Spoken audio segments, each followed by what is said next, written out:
तो अगली खबर भी प्रयागराज से आ रही है, उससे भी आपको रूबरू कराएंगे। बड़ी जानकारी, राहुल गांधी के कार्यक्रम को मिली है हरी झंडी। छात्र संवाद कार्यक्रम गूंज का रास्ता पूरी तरह से साफ हो गया है। केपी ट्रस्ट ने कार्यक्रम स्थल की अनुमति दे दी है।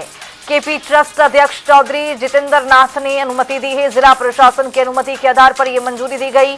8 अगस्त को केपी ग्राउंड में राहुल गांधी कार्यक्रम करने के लिए पहुंचने वाले हैं। प्रदेश अध्यक्ष अजय राय ने ट्रस्ट को लिखित में आश्वासन दिया है।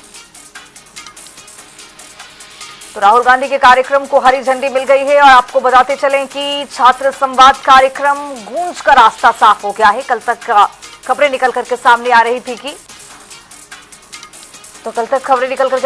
थी कि इसको लेकर अनुमति नहीं है। जिस ग्राउंड में गूंज संवाद कार्यक्रम राहुल गांधी नेता प्रतिपक्ष करने वाले थे उसमें उसको लेकर अनुमति नहीं थी, लेकिन आज अनुमति है और अनुमति को लेकर आश्वासन भी मिला है। राहुल गांधी के कार्यक्रम को हरी झंडी मिल चुकी है। छात्र संवाद कार्यक्रम गूंज का रास्ता पूरी तरह से साफ हो गया है। केपी ट्रस्ट ने कार्यक्रम स्थल की अनुमति दे दी है। केपी ट्रस्ट अध्यक्ष चौधरी जितेंद्र नाथ दी अनुमति उन्होंने दे दी है। और हमारे सहयोगी सैयद मोहम्मद आमिर प्रयागराज से जुड़े हुए हैं। सैयद, क्या अपडेट आता हुआ गूंज कार्यक्रम को लेकर अनुमति राहुल गांधी को मिलता हुआ यहाँ पर दिखाई दे रहा है?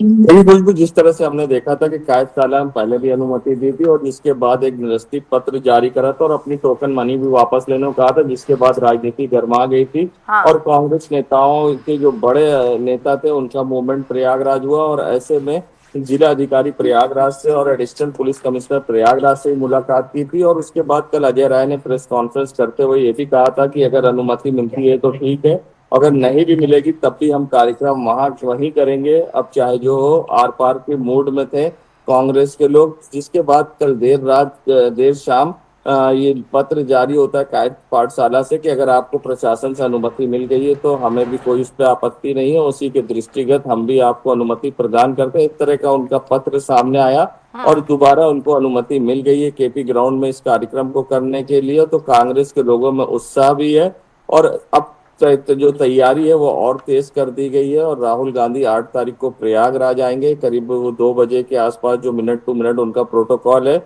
वो प्रयागराज पहुंचेंगे और उसके बाद वे सीधा स्वराज भवन जाएंगे। वहां से वे सीधा 5 बजे छात्रों की गूंज कार्यक्रम में शामिल होने केपी ग्राउंड पहुंचेंगे। जी खुशबू। सैयद, जिस तरह से गूंज संवाद कार्यक्रम है, इस दौरान बच्चों के साथ संवाद करने की पूरी तैयारी है, लेकिन यहाँ से क्या एक बड़ा संदेश भी छोड़ने की पूरी तैयारी राहुल गांधी की ओर से, नेता प्रतिपक्ष की ओर से? कांग्रेस के नेताओं की अगर माने तो करीब 1,20,000 से ज्यादा बच्चों ने अभी तक ऑनलाइन रजिस्ट्रेशन करा लिया है। अगर ऐसे में जिस तरह से अगर राहुल गांधी का कार्यक्रम अगर देखा जाए कोटा में और उत्तराखंड में होने के बाद प्रयागराज में उत्तर प्रदेश में हो रहा है, तो कहीं ना कहीं एक बड़ा संदेश देने की कोशिश हो रही है प्रयागराज से, क्योंकि इनका ये पैतृक शहर भी है और स्वराज भवन और आनंद भवन जो कहा जाता है, जहाँ से बिल्कुल भी आजादी का कई चीजें हैं, तो उसको भी देखा जा रहा है। और साथ ही तीर्थों के राजा तो कहलाते ही हैं प्रयागराज। तो प्रयागराज से अगर इस कार्यक्रम की शुरुआत की जा रही तो कहीं ना कहीं एक बड़ा संदेश जरूर दिया जा रहा है। जी चलिए, बहुत शुक्रिया सैयद तमाम जानकारी के साथ जुड़ने के लिए। तो 8 अगस्त को केपी ग्राउंड में राहुल गांधी का कार्यक्रम होने वाला है। ये कार्यक्रम गूंज संवाद छात्रों के साथ, युवाओं के साथ करते हुए नजर आएंगे।